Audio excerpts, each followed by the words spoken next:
For Baulkham Hills. Thank you, Mr Speaker. Mr Speaker, I rise to support the bill, the Rural Fire Amendment Bill 2014.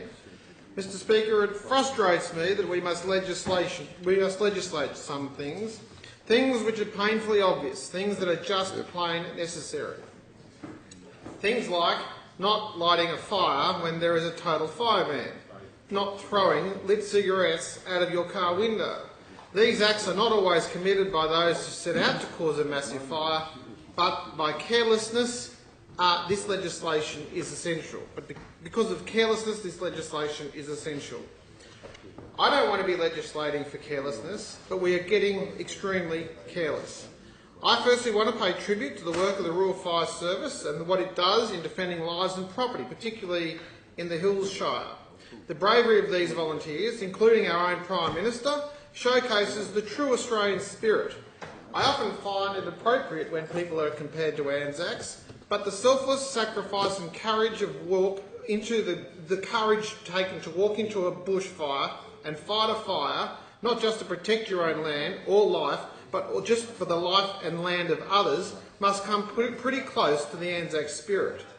Rural Fire Service volunteers don't ask for special recognition, but what they do ask for is that we act in a responsible manner. Unfortunately, too many people are not acting in a responsible manner. They are acting in a dumb manner. Too many people light fires during a total fire ban, despite it being painfully obvious that the conditions on a total fire ban are as such that the probability of a bushfire is high. This bill will allow the New South Wales Rural Fire Service and the police to take appropriate action to penalise those who light fires on a total fire ban day. The Rural Fire Service and the police will be able to issue a penalty notice of up to $2,200 for when an offence has been committed under Section 101 of this Act. Offences such as letting a fire spread to another person's land, but even when little or no damages occurs, so it does not warrant prosecution in court.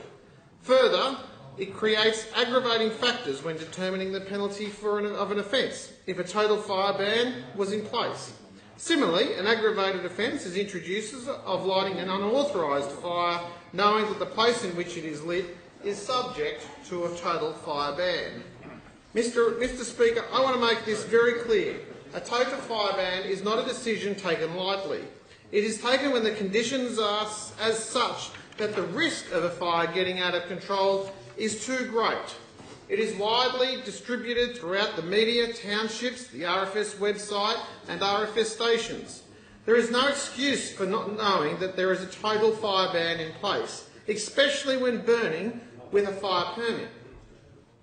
Lighting a fire when a total fire ban is in place is irresponsible and puts lives at risk.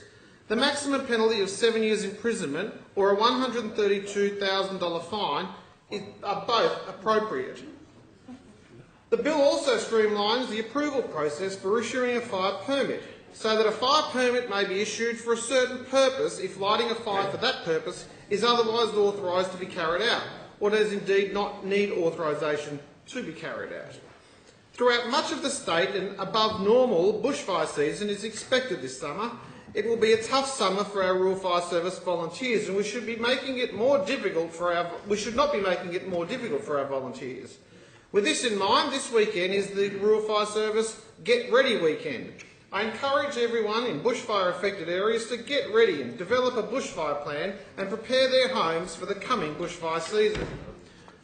Mr Speaker, I congratulate Stuart Ayres, the Minister for Police and Emergency Services, for introducing this important bill which will help our Rural Fire Service ensure community safety, and I commend the bill to the House. The question is, this